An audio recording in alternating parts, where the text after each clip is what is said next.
네, 예배 가운데 오신 우리 성도님들 환영합니다. 우리 앞뒤적으로 한번 인사하시죠. 잘 오셨습니다. 반갑습니다. 네, 반갑습니다. 네, 반갑습니다. 반갑습니다. 네, 오늘 말씀은 1절에서 이렇게 시작하죠. 천국은 마치라고 시작하고 있어요. 그래서 천국에 관한 말씀입니다. 천국에 대한 비유의 말씀. 네, 천국이 어떤 곳인가에 대한 이야기입니다. 그럼 내용이 뭐였습니까? 읽으시면서도 아마 파악이 어느 정도는 되셨을 거라고 생각되는데요. 어떤 포도원을 가지고 있는 주인이 일꾼을 쓰려고 인력시장에 나가는 겁니다. 아침 장터에 나가면 인력시장이 있는데 거기 나가서 오늘 하루 동안 우리 포도원에서 일할 일꾼들을 모집해서 포도원으로 들여보내는 그런 장면으로 이야기가 시작됩니다. 2절에 보면은 그가 하루 한 데나리온씩 품꾼들과 약속했다라고 되어 있죠. 이 한 데나리온이라는 건 노동자의 하루 품삯이에요, 당시에. 근데 이 한 데나리온이 어느 정도의 가치가 있느냐면 보통 한 3, 4인 가족이 하루 세 끼를 이렇게 먹을 수 있도록 이렇게 뭐 음식을 재료를 사서 먹을 수 있는 하루를 정말 한 가족이 하루를 먹을 수 있는 그 정도의 가치가 있다고 합니다. 그러니까 아침에 나와서 인력시장에 나와서 오늘 하루 종일 뭐 가장이 가서 일을 하면 그 돈을 가지고 그 다음날 하루를 우리 가족이 먹고 살 수가 있는 거죠. 그래서 우리가 흔히 말하는 대로 하루 벌어 하루 먹을 수 있는 그런 어떤 품삯이 한 데나리온이라는 거죠. 그럼 이제 처음에 가서 아침에 인력 시장에 가면 저희도 이 동네에서는 잘 못 본 것 같은데 전에 제가 살던 동네에서 새벽에 새벽기도 차량을 운행하다 보면 이렇게 인력 시장들이 이렇게 인력 사무소가 있고 거기서 여러 명이 이제 승합차를 타고 막 출발하는 새벽 그 시간에 출발하는 것들을 많이 봤었는데요. 이렇게 이제 아침에 불러서 바로 하루가 일과가 시작되는 거죠. 그런데 여기 보면 이제 시간들이 계속 나오잖아요. 뭐 3절 보면 제3시, 5절 보면 제6시, 9시, 11시 뭐 이렇게 되어 있어서 저희가 이게 뭔지 잘 이게 조금 헷갈려요. 왜냐면 시간 개념이 시간 단위가 우리랑 많이 달라서 그렇습니다. 유대인들의 시간 표시가 달라요. 우리가 마치 양력, 음력을 다르게 세는 것처럼 하루 시간을 표현할 때도 좀 유대인들하고 우리랑 다릅니다. 어떻게 다르냐 하면요. 우리는 하루가 지났다. 다음 날이 됐다 하면 언제를 기준으로 합니까? 12시, 자정 12시, 밤 12시를 지나면 다음 날이 된 거잖아요, 저희는. 근데 유대인들은 그렇지가 않고 유대인들의 하루는 언제 끝나냐면 저녁 해가 지면서 끝나는 거예요. 저녁 시간이 끝나고 다음 날이 시작되는 거예요. 그러니까 시간 개념이 달라요. 그래서 지금 이제 보통 노동자가 가게 되면 아침에 일찍 일어나서 아침 노동을 시작하게 되면 12시간 정도 일을 했다고 해요. 그게 우리 시간대로 치자면 새벽 6시부터 오후 6시까지예요. 그게 12시. 물론 중간에 식사 시간이 있겠죠. 그러니까 이제 아침부터 저녁 6시까지의 12시간에 일하는 게 하루의 일인데 근데 이 시간 개념이 시간 표시가 다른 거죠. 우리는 6시부터 뭐 6시 아침 6시부터 6시까지라고 표현하는데 이게 그들에게 있어서는 아침 6시가 0시예요. 0시. 그래서 12시 그들에게 12시는 오후 6시인 거죠. 이해되시죠? 이게 뭐 이렇게 설명하면 알긴 하겠지만 또 바로 보면 대입은 잘 안 되니까 그냥 제가 편하게 바로 대입시켜서 말씀드릴게요. 그러니까 제3시에 나갔다라고 되어 있는 건 뭐냐면 6시에 이미 1차로 원래 일꾼들 들어가야 될 일꾼들이 가고 3절에 있는 제3시에 나갔다라는 것은 3시간이 지났으니까 오전 9시라는 말입니다. 오전 9시. 그죠? 그리고 5절 보면 제6시라고 되어 있죠. 제6시는 6시간 더 하면 되니까 12시 정오가 되는 겁니다. 정오. 그리고 제9시라고 되어 있으니까 오후 3시입니다. 오후 3시. 그리고 6절 보시면 제11시라고 되어 있죠. 제11시는 언제냐면 오후 5시예요. 오후 5시. 그러니까 이게 지금 이야기가 어떻게 진행되죠? 새벽 6시에 나가서 그 인력소에서 사람들 장터에서 일단 오늘 일할 사람들을 들여보냈어요. 우리 품꾼을 고용한 거죠. 하루 고용했어요. 그런데 이 포도원 주인이 그래서 3시간 지나서 오후 9시쯤 돼서 장터에 나갔는데 사람들이 막 서 있는 거예요. 당신들 왜 여기 서 있는가? 물었더니 오늘 일을 못 찾았습니다. 오늘 일거리를 받지 못했습니다. 그러니까 이 포도원 주인이 그럼 당신들 우리 포도원으로 들어가서 일하라. 그들이 들어가는 거예요. 자, 그런데 이제 그게 보니까 제3시였는데 뒤에 보니까 제6시, 그러니까 정오예요. 점심, 반나절 지났어 벌써. 6시부터 6시간 지났잖아요. 근데 정오에 나왔는데 한참 점심 먹고 있는데 또 포도원 주인이 점심 먹으러 나는지는 잘 모르겠지만 점심 때 나왔는데 점심 때도 그 장터에 사람들이 어슬렁어슬렁 그러면 서 있어요. 거기 인력 구하는 그 자리에. 그래서 아니 이 시간에는 왜 거기 있는가 그랬더니 우리도 일자리를 못 구했습니다. 그럼 우리 포도원으로 들어가라. 그렇게 해서 또 9시면 언제였지? 오후 3시라니까요. 오후 3시인데도 또 왔더니 또 있어요. 들어가라. 11시가 됐어요. 그러니까 오후 5시예요. 오후 5시. 오후 5시에 갔는데 또 장터에 갔더니 또 사람들이 서 있어요. 그러니까 아니 이 시간에 여기 서 있냐 그랬더니 우리가 일자리를 못 구했습니다. 일자리를 구할 수가 없었습니다. 아무도 우리를 일을 시켜주지 않았습니다. 그러니까 그럼 내 포도원으로 들어가라. 그렇게 해서 많은 품꾼들이 아침부터 오후까지 줄줄줄줄 들어와서 포도원에서 일을 합니다. 그리고 몇 시에 끝난다고요? 6시, 오후 6시에 일이 끝나는 거예요. 6시에 일이 끝났어요. 그럼 뭐예요? 기다리고 있는 시간. 품삯을 받는 시간이죠. 품삯을 받아야 되는 시간이 됐어요. 사람들이 이제 막 옷을 털면서 막 모여들기 시작했죠. 품삯을 받아야 되니까. 주인이 나왔습니다. 그리고 품삯을 나눠주는 하인 종에게 늦게 온 사람들부터 줄 세워라 이렇게 얘기를 해요. 그래서 맨 마지막에 온 사람, 오후 5시에 들어온 사람부터 줄을 쭉 섰어요. 그래서 줄 섰는데 사실 오후 5시에 온 사람은 여러분 우리 관점을 생각할 때 얼마나 받을 수 있겠는가 생각하잖아요. 사실 오후 5시 좀 얼마나 일할 수 있겠어요? 얼마나 했는데 줄 섰는데 한 데나리온을 준단 말이죠. 한 데나리온 하루 종일 일해야 받는 것입니까? 근데 잔돈 없는데 왜 큰 돈을 주면 어떡해요? 그랬더니 아니야 주인님이 그냥 그거 가져가면 돼. 그러니까 얼마나 놀라겠어요? 사실 여러분 5시에 와서 얼마나 일할 수 있겠어요? 5시에 장터에서 만나서 그 장터랑 포도원이랑 얼마나 가까운지 모르겠지만 만약에 은계지구 정도 여기서 한 10분은 걸어가야 되잖아요. 5시에 만나서 걸어가느라 10분 쓰고 거기 가가지고 이렇게 장비 하고 무슨 일 해야 되냐고 물어보고 이렇게 하다가 또 한 5분 지나 일 배우 인수받고 그러다가 화장실 갔다 오면 5분 또 지나 담배 피러 갔다 왔다고 담배 피고 갔다 하고 5분 지나 얼마나 일을 했겠어요. 5시에 들어가서 걸어가는데 시간 쓰고 가서 하고는 좀 시간 쓰고 또 사람들이 보통 일 끝나기 한 5분 10분 전부터 일하는 척하면서 시간 가기만 바라고 있잖아요. 실제로 일하는 시간 너무 없는 거예요. 근데 품삯을 받는데 하루 다 일해야 받을 수 있는 품삯을 딱 주니까 얼마나 놀라겠어요. 얼마나 놀랬겠어요. 근데 여러분 사실 이때 이 사람들보다 더 기쁜 사람이 누굴까요? 뒤에 줄 서 있는 사람들이에요. 저 1시간 일했는데 한 데나리온 준다고? 대박이다 여기. 그래서 이제 이 집 주인이 오늘 무슨 경사가 있나 보다. 이거 보니까 1시간 일하고 저 정도 줄 정도면 도대체 우리는 얼마 받는 거야?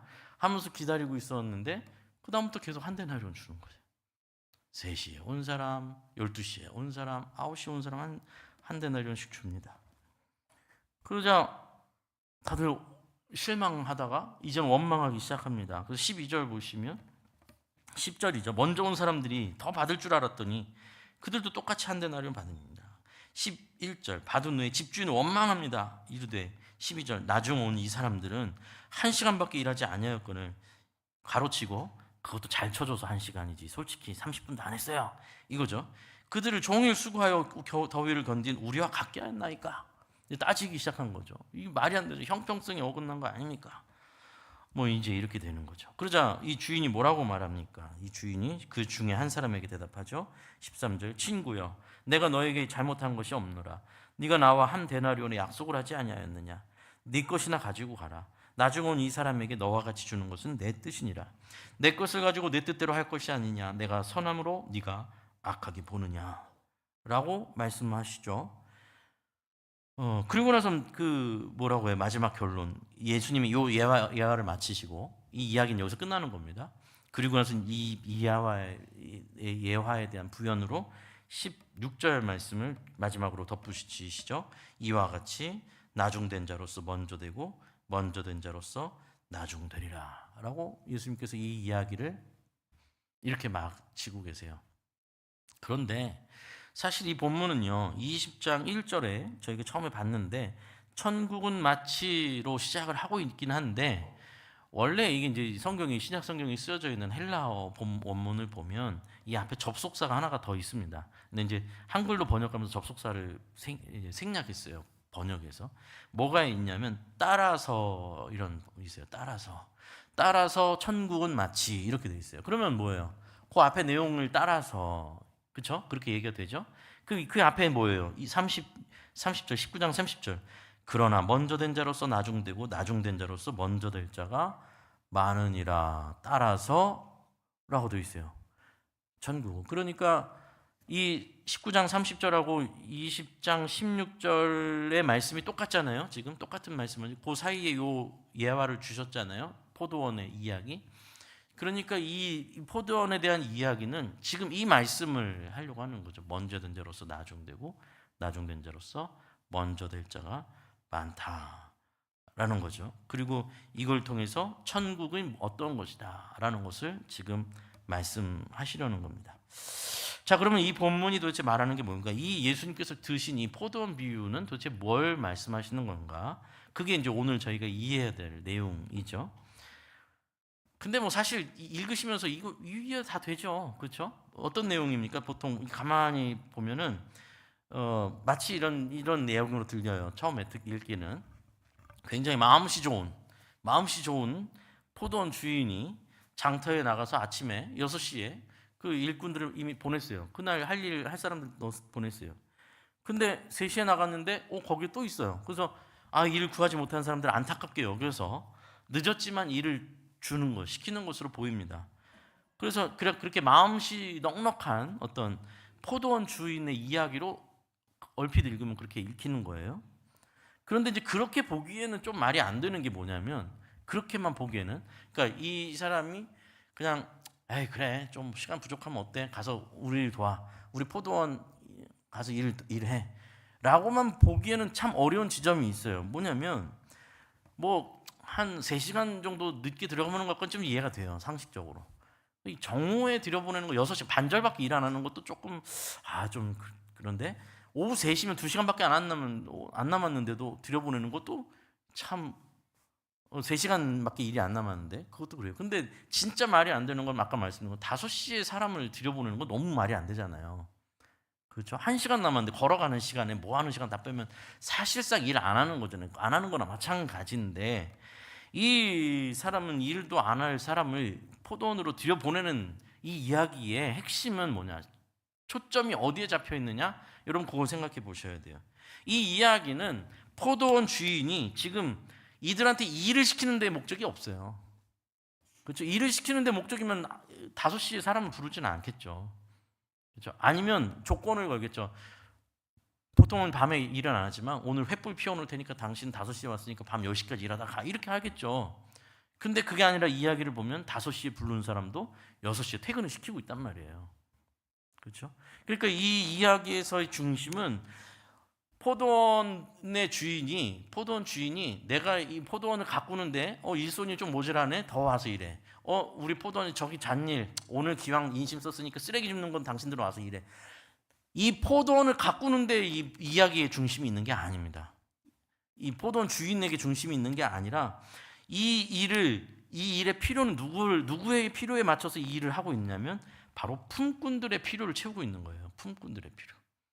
주인의 필요를 채우고 있는 게 아니라 품꾼들의 필요를 채우는 이야기예요. 그러니까 이 사건 자체가 주인을 위한 사건이 아니라 품꾼들을 위한 사건이다라는 겁니다. 이건 그럼 도대체 이게 왜 이렇게 하는가? 왜 이런 이야기를 하시는 건가? 우리가 좀 더 생각해 봐야 되는데, 이 이야기를 이 비유를 설명할 때 가장 적절하게 도움이 되는 예수님의 또 하나의 이야기가 있죠. 저희가 너무 잘 아는 이야기인데 누가복음 15장의 탕자의 이야기입니다. 탕자 이야기 너무 잘 아시죠? 아버지가 있는데 두 아들이 있습니다. 두 아들이 있는데 두 아들 보니까 아버지가 좀 좋은 아버지예요. 그리고 보니까 재산도 많은 아버지예요. 근데 둘째 막내가 어느 날 가만히 생각해 보니까 이거 아버지가 너무 정정하신 거예요. 아버지 돌아가시려면 한참 남은 것 같아요. 그러면 아버지 돌아가시면 받을 유산을 기다렸다가는 내가 너무 나이가 많아질 것 같아요. 그러니까 아버지를 찾아가서 요청합니다. 아버지 어차피 돌아가시면 전 형제한테, 두 형제한테 나눠줄 유산을 저한테 좀 먼저 주십시오. 이렇게 얘기를 합니다.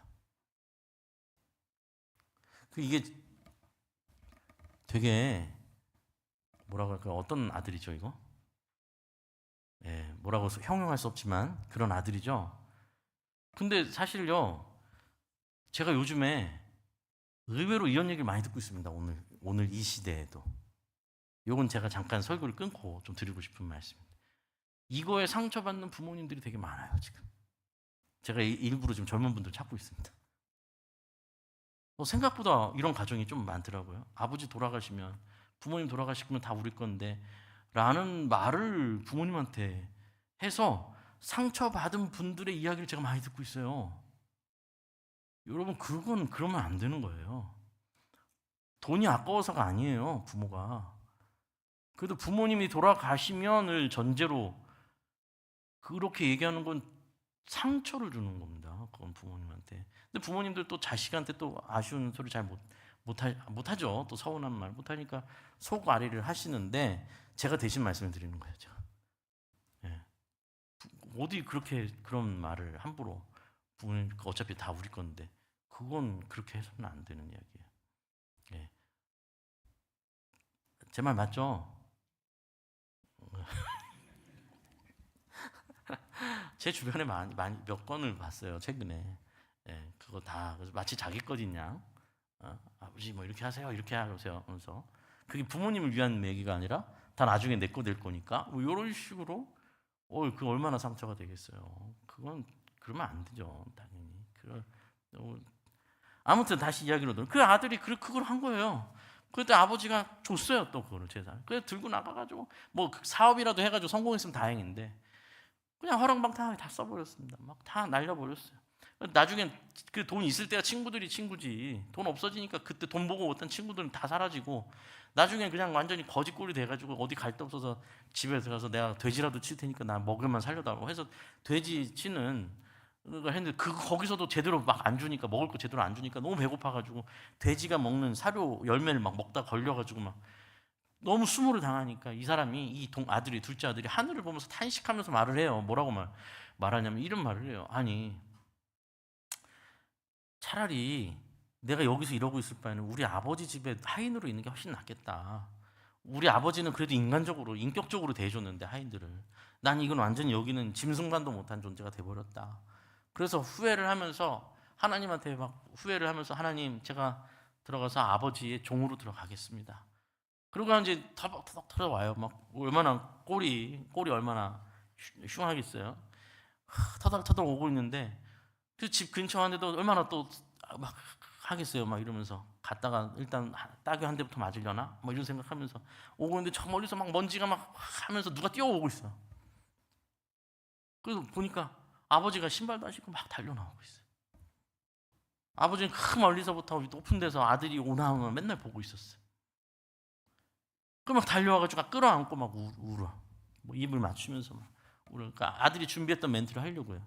아버지, 제가 아버지께 죄를 지었습니다.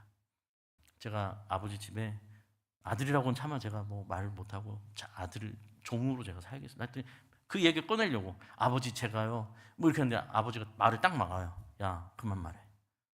말하지 마. 네가 왔는데 무슨 말이 필요하냐. 들어가자. 그를 둘째 아들을 데리고 들어갑니다. 하인들한테 바로 말하죠. 빨리 씻기고 옷 입히고 그리고 집에 있는 송아지 잡아서 우리 잔치하자. 죽었다고 생각했던 우리 아들이 돌아왔다. 그래서 막 집에 막 잔치가 벌어진단 말이죠. 막 소고기 굽고 스테이크 만들고 막 이러고 있어요. 근데 밖에서 하루 종일 일했던 큰 형이 돌아와요. 땀에 젖어가지고 집에 와서 이제 나도 퇴근하고 와서 이제 집에 오는데 집 앞에 왔는데 집에서 막 그 음악 소리가 나고 막 하고 막 고기 굽는 냄새가 나고 막 소고기 냄새가 나고 막 그래요. 그러니까 그러니까 하인이 막 뛰어와요. 그러더니 아유 주인님 오셨습니까? 하면서 이게 무슨 소리냐? 그랬더니 아유 동생분이 돌아오셨습니다. 아버님께서 너무 기뻐하셔서 지금 소홍아지 잡고 잔치를 벌이고 있습니다. 그랬더니 형이 그래 하고 들어가는 게 아니잖아요. 문 밖에서 안 들어가요. 아마도 팔짱 끼고 씩씩거리고 얼굴 빨개져 있을 거예요. 그러고 있으니까 종이 눈치를 가는지 보니까 눈치가 안 좋거든요. 조용히 들어가죠. 아버지한테 말씀드려요. 아버지가 나와요. 아버지가 나와서 아들아, 큰아들아, 왜 그래? 여기 왜 이러고 서 있냐? 야, 너 동생이 돌아왔어. 동생이 집으로 돌아왔어. 자기 발로 돌아왔어. 우리 가서 잔치해야지. 그랬더니 큰아들이 뭐라고 성을 냅니까? 아버지, 나는 아버지 곁에서 평생 지금까지 한 번 서운하게 안 해드리고 정말 충실히 일했는데 나한테 지금도 땀 다 뒤집어 쓰고 왔는데 나한테는 염소 새끼 한 마리 잡아주지 않아놓고 저 나쁜 놈, 저 아버지 재산 들고 나가서 이렇게 실제로 이렇게 말하면 저 창녀들과 다 함께 날려버린 허랑방탕하게 살아버린 이 놈한테, 이 아들한테, 동생이라고 안 불러요. 동생이라고 안 부르고 뭐라고 하면 이 아들한테, 자기하고 상관도 없다는 거예요. 이 아들한테 송아지를 잡아줍니까? 이게 있을 수 있는 일입니까? 그냥 아버지가 대답해요. 얘야, 너는 나와 함께 있었잖아. 이것이 다 네 것인데 왜 나한테 이렇게 화를 내느냐? 이렇게 얘기해요. 이게요, 이 형의 대답도 그렇고 오늘 품꾼들의 대답도 그렇고 사실 이게 어려워요. 여러분 솔직히 여러분 누구 마음에 공감이 되십니까? 저는 사실 예전에 솔직히 말해서 형 마음에 훨씬 더 공감이 됐어요. 나 같아도 열받겠다. 나 같아도 승질나겠다. 아니 아버지 말씀 옳은 건 알겠는데 당위성은 알겠는데 심정적으로 난 형이 맞는 것 같아요. 아니 그럼 당연히 화가 안 나겠어요? 또 종들도 마찬가지. 품삯을 받은 사람들도 그 억울함이 난 충분히 저는 이해가 되는 거예요. 이게 좀 그렇지 않을까? 라는 생각이 들었어요.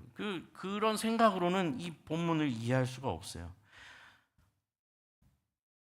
동생은 돈을 들고 나가서 다 허비해버렸고 자기 하고 싶은 거 다 했습니다. 형 말에 나와죠. 청녀들한테까지 돈을 다 쓰고 입고 싶은 거 먹고 싶은 거 다 하고 살다 왔어요. 그런 동생을 받아줄 뿐만 아니라 기뻐하는 아버지가 인정이 안 되는 거죠. 너무 화가 나는 거예요. 내가 지금까지 이렇게 고생하고 있는데 아버지께 충성을 다했는데 저 인생을 완전히 낭비해버린 아버지 재산까지 낭비해버린 저 동생을 맞이해주고 잔치를 벌이는 것이 너무 못마땅한 거예요. 그 말을 한 건데 그 아들의 불평에 대한 아버지의 말은 뭐죠? 아버지가 뭐라고 하신 거예요? 아들아, 너는 둘째처럼 시간을 낭비하지 않았지 않느냐? 너는 이 모든 재산의 상속자로서 이 가문의 대표자로 지금 교육받고 있잖아. 이 모든 재산을 물려받아서 여기 있는 모든 식솔들과 하인들까지 다 물려받을 네가 왜 여기서 화를 내고 있니? 라고 말하는 거죠. 한마디로 말하면 너 여기서 나와 함께한 시간이 얼마나 소중한 시간인지 넌 잘 모르고 있구나. 그 가치를 너는 모르고 있구나 라고 말하는 거예요. 여러분 어떤 사람들, 아니 솔직히 말하면 어떤 사람이면 제 얘기인데요. 저는 모태신앙이거든요. 아기 때부터 태어나서 그냥 교회에서 컸어요. 이제 20대가 돼서 대학을 가니까 저는 신학교를 갔거든요. 신학대학교를 갔거든요. 근데 이제 친구들 중에는 신학교 안 가고 일반 대학 간 친구들도 안 믿는 친구들도 있었을 거 아니에요. 너무 창피하지만 설교를 위해서 여러분께 좀 말씀드리자면 어느 순간인가 제가 20대 초반에 약간 억울하더라고요. 뭐가 억울했냐? 예수님 너무 빨리 믿은 것 같아. 너무 빨리만 믿었어. 제가 뭘 못 해봤냐면 나이트클럽을 못 가봤어요. 근데 그 당시에 지금 나이트클럽 잘 모르겠네요. 지금 그 당시에 막 대학교 가면 막 나이트클럽 가고 막 친구들이 갔다 온 얘기하면 또 신학생이 또 나이트클럽 가기도 그렇고 놓쳐버렸어. 그렇게 마음껏 놀 수 있는 걸 놓쳐버렸어. 억울한 거예요 마음속에. 그래서 하나님이 저를 왜 이렇게 빨리 만나주셔가지고 좀 해보고 싶은 거 좀 다 해보고 좀 만나도 괜찮았을 텐데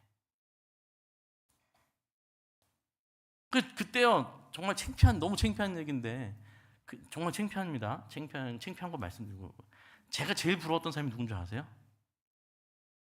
제가 제일 부러웠던 사람은 임종 직전에 목사님이 와가지고 복음을 전해가지고 아멘 하고 하나님 나라로 가는 분. 죽기 전에 내가 하고 싶은 대로 다 살다가 죽기 직전에 예수님 만나고 예수님 복음 받아들여가지고 천국 가면, 와, 이게 너무 부러운 거예요.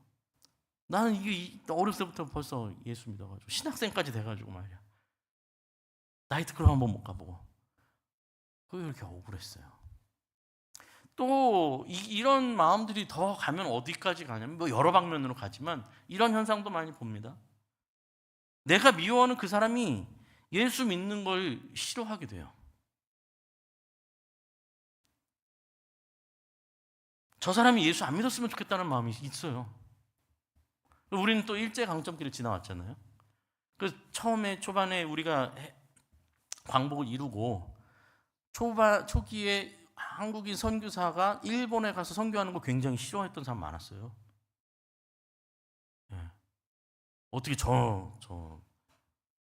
저놈들, 저 XX들한테 복음을 전하냐, 저들이 구원받으면 되냐 라고 생각하는 사람이 의외로 많았어요. 그리고 심정적으로 한국 사람들도 그런 마음 막 있었어요. 저 인간이, 저 민족이 회개를 하면 내가 억울하지, 천국에 갔는데 저 인간이 있으면 내가 그 천국 가고 싶지 않아, 이런 생각까지 하는 거예요. 이게 뭘 얘기하는 거죠, 여러분? 이게 무엇을 말하는 거죠?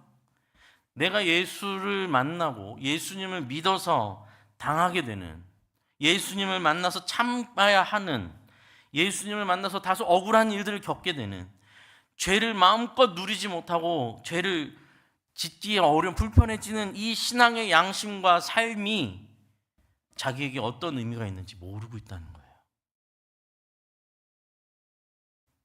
내가 무슨 은혜를 입고 있는지를 모르고 있는 거예요. 탕자의 이 형은 동생이 허랑방탕한 삶을, 시간을 다 낭비하고 있을 때 아버지 곁에서 후계자 수업을 받고 있는 거예요. 큰 일을 하고 있는 거예요.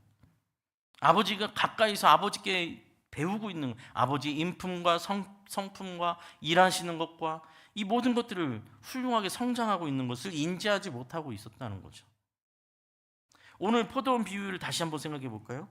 이 이야기 속에서 굉장히 큰 반전이 뭐죠? 여러 가지 반전이 있지만 품삯을 계산해 줄 때 반전이 있잖아요. 제일 늦게 와서 일한 그 사람에게, 1시간도 제대로 일 안 한 것 같은 그 사람에게 한 데나리온을 준 게 큰 반전이 되는 거잖아요, 이야기에. 그렇죠? 아침부터 온 사람부터 중간중간 늦게 온 사람까지 모두 한 데나리온을 받았다라는 것에 우리 마음이 공평하지 못하다는 것을 느끼는 거예요. 그 일꾼들이 따지잖아요. 이게 뭐냐고, 불공평하다고. 그러니까 이 이야기 속에서 사람은 둘로 나뉘어요. 아까 말씀드린 것처럼 줄 서서 기다리면서, 아유 너무 고맙긴 한데 1시간밖에 내가 일을 못했으니 뭐 거기에 맞는 푼돈이라도 벌게 돼서 너무 다행이다. 뭐 분명히 한 10분의 1 데나리온 정도 받을 수 있겠지. 그거라도 받으면 푼돈이라도 가져오면 오늘 집에 기다리고 있는 처자식이 있는데 비싼 건 못 사겠고 빵이라도, 제일 싸고 양 많은 빵이라도 가져가서 그래도 해야지. 여러분 사실 생각해보면 6시에 일이 끝나는데 5시에 장터에 인력 뽑는 거기서 서성거리고 있는 사람은 굉장히 절박한 사람이에요. 그렇잖아요. 뭐 이미 다 끝난 얘기잖아요, 5시면. 근데 거기 서 있는 건 뭐예요? 뭐 조금이나 한번, 아유 뭐 손 하나 필요한데 무거운 거 하나라도 나눌 사람 일로 와, 그러면 거기라도 가가지고 푼돈이라도 받아야, 이거 들고 집에 가서 우리는 못 먹어도, 부모는 못 먹어도 애들이라도 뭐 입에 먹여야지. 그 간절함 갖고 있는 사람이 줄 서 있어요. 근데 한 데나리온을 준대요. 정말 이게 가볍게 얘기해서 그렇지 어떤 경우는 진짜 눈물이 쏟아지는 얘기예요. 집에 가서 또 이 사람 분명히 이 일이 반복될 만한 사람이잖아요. 그 시간까지 일을 못하면. 그리고 집에 가면 아내가 오늘도 일 못했어? 이 이야기 들을 건데 오늘 한 데나리온이나 받고 왔어. 막 음식 사갖고 들어가. 한 데나리온 받으면 막 두근두근. 이 일이 누군가에겐 감사와 감격의 일이 되고 누군가에겐 원망과 시기의 일이 되어버렸어요. 둘로 나뉘는 거예요. 더 웃긴 건 뭔지 아세요? 이걸 따지고 있는 사람이에요. 따지고 있는 사람은 제일 빨리 온 사람이 9시에 온 사람이에요. 자기도 3시간 일도 안 했어요. 6시간 일 안 하는 사람도 있어요. 근데 자기들이 받은 은혜는 자기들이 거기서 안 불러줬으면 일 못했어요. 빈손으로 돌아갔어야 돼요. 은혜를 입은 사람이에요. 근데 거기서 따지고 있어요. 억울해하고 있어요.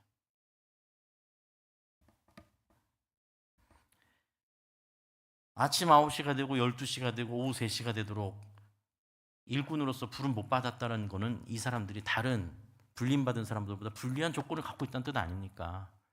뭐 몸이 허약하다든지 아니면 뭐 그런 여러 가지 이유로. 그럼에도 불구하고 그들을 써줬는데 근데 그들이 억울해하고 있다라는 겁니다.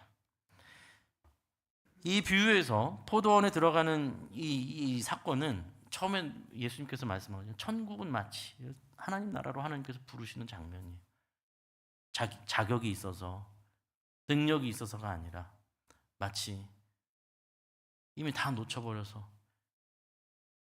누구 하나 나를 불쌍히 여길 사람 없을까? 그 장터에서 기웃기웃거리고 있는 그 사람을 불쌍히 여기서 들어가라. 5시는 정말 절망적인 시간 아닙니까?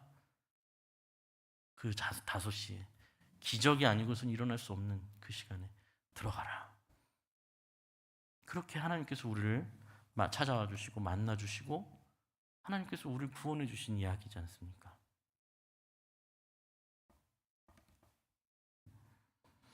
우리는 마음속에 때로 억울해하는 마음들, 이런 품꾼 같은 마음들을 갖습니다.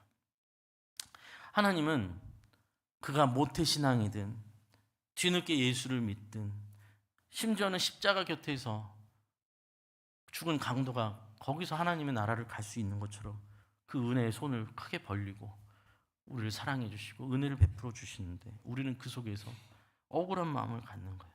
예수님 믿는 것을 은혜로 감사로 여기는 것보다 이야기한 것처럼 예수를 믿어 손해보는 것을 억울하게 여긴다라는 것입니다.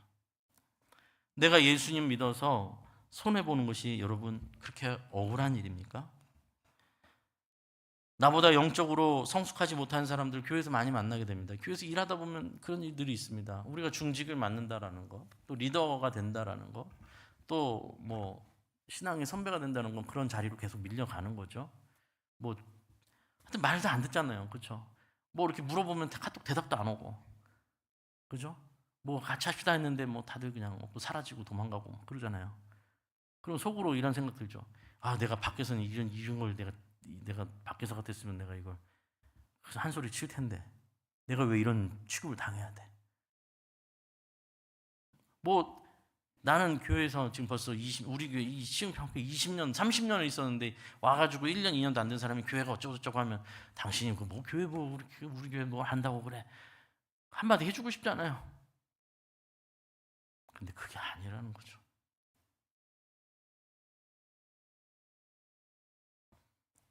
참아주고 인내해주는 자리로 하나님께서 영광 중에 우리를 부르셨다는 것을 알아야죠. 예수 믿어서 돈 버는 일에 속이기도 좀 애매하고 그래서 또 울며 겨자 먹기로 하다 보니 손해도 보고 예수 믿어서 나이트클럽도 못 가보고 쾌락을 막 따라가 보고 싶었는데 그것도 못 해보고 마음이 불편하니까 또 그렇게는 또 못하고 예수 믿어서 내가 내 인생 내 마음대로 하는 것이 늘 불편한 어떤 지점에서 늘 에이 안 하고 말지 하고 돌아오는 이 일들이 억울한 일입니까? 영광된 일입니까? 영광이죠. 하나님 어떻게 나를 이렇게 만드십니까? 하나님 나를 어떻게 여기까지 이끄십니까? 하나님 어떻게 나를 이렇게 꺾으실 수 있습니까? 누구보다도 내 속을 아는 사람은 나인데 어떻게 날 여기까지 부르셨습니까? 어떻게 나를 이렇게 다듬고 계십니까? 하나님이 나를 직접 다듬고 계시는 영광이죠, 영광. 은혜죠. 그 억울하다고 막 따지는 거 뭐예요? 이미 구원받은 백성이 포도원에 들어간 농부가 탕자의 형이 하는 불평이죠. 내가 이렇게 일찍 부름받아 보내고 있는 이 시간들이 얼마나 가치 있는 일인지, 얼마나 큰 은혜인지를, 얼마나 감사한 일인지를 모르고 하는 것이죠. 신앙생활은 대부분이 고통과 직결됩니다. 왜냐하면 세상이 악하기 때문입니다. 신앙대로 살려면 어쩔 수 없이 고난과 고통이 필수로 따라옵니다. 그러나 그 고통이 우리를 더 거룩한 존재로 만들어갑니다. 신앙생활을 하면서 누리는 기쁨은 대부분의 기쁨은 고통 속에서 피어나는 꽃인 것 같아요. 제가 느끼기에. 그런데 달라요. 기쁨이 달라요. 종류가. 신앙 안에서 고통 속에서 피어나는 이 기쁨과 그냥 세상에서 우리가 뭐 맛집 가고 뭐 좋은 거 하고 내가 하고 싶은 거 하면서 느끼는 기쁨은 다른 기쁨이에요. 내가 하고 싶은 대로 하는 그 기쁨, 세상에서 누릴 수 있는 기쁨은 휘발성 기쁨이에요. 그 순간 기쁘지만 사라지는 기쁨들이죠. 근데 이 고통 속에서 피어나는 기쁨, 고통을 견뎌내고 인내하고 이를 악물고 눈물을 흘리면서 그 속에서 주시는 하나님께서 깨닫게 하시고 주시는 그 기쁨은 영원한 기쁨이죠. 세상의 기쁨과 비교할 수 없는 기쁨입니다. 우리는 하나님께 부름받아 이 악한 세상 속에서 인내하고 이겨내야 합니다. 그것은 억울한 일이 아니라 영광된 일입니다. 여러분, 오늘 여러분의 신앙의 삶은 어떠하십니까? 여러분 마음은 어떠세요? 하나님을 믿어서 생기는 이 불편함과 손해, 또 참아야 하고 고난과 고통으로 이어지는 이 삶을 여러분 억울하게 여기시겠습니까? 아니면 하나님 나와 동행하시는구나, 하나님 나를 빚으시는구나, 하나님 나를 꺾으시는구나, 하나님 나를 조각하고 계시구나, 하나님 나를 다듬고 계시구나, 이것을 하나님의 영광이 비추고 있는 인생으로 여러분 이해하시겠습니까? 예수님 뭐라고 말씀하셨습니까? 16절 우리 마지막으로 함께 다시 한번 읽겠습니다. 16절 시작. 이와 같이 나중된 자로서 먼저 되고 먼저 된 자로서 나중되리라. 아멘. 하나님의 나라를 이해하고 우리의 삶이 하나님께 부름받았다는 것을, 그것만으로도 내 삶은 은혜로 시작해서 은혜로 끝나고 있다는 것을 이해하는 그 길을 걸어가시는 저와 사랑하는 우리 시흥평안교회 모든 성도님들 되시기를 간절히 소원합니다. 우리 함께 찬양하고 기도했으면 좋겠습니다. 아까 우리 찬양대에 찬양했던 깊어진 삶을 주께 함께 우리 찬양하고 합심해서 기도하도록 하겠습니다. 가사를 기억하면서 말씀을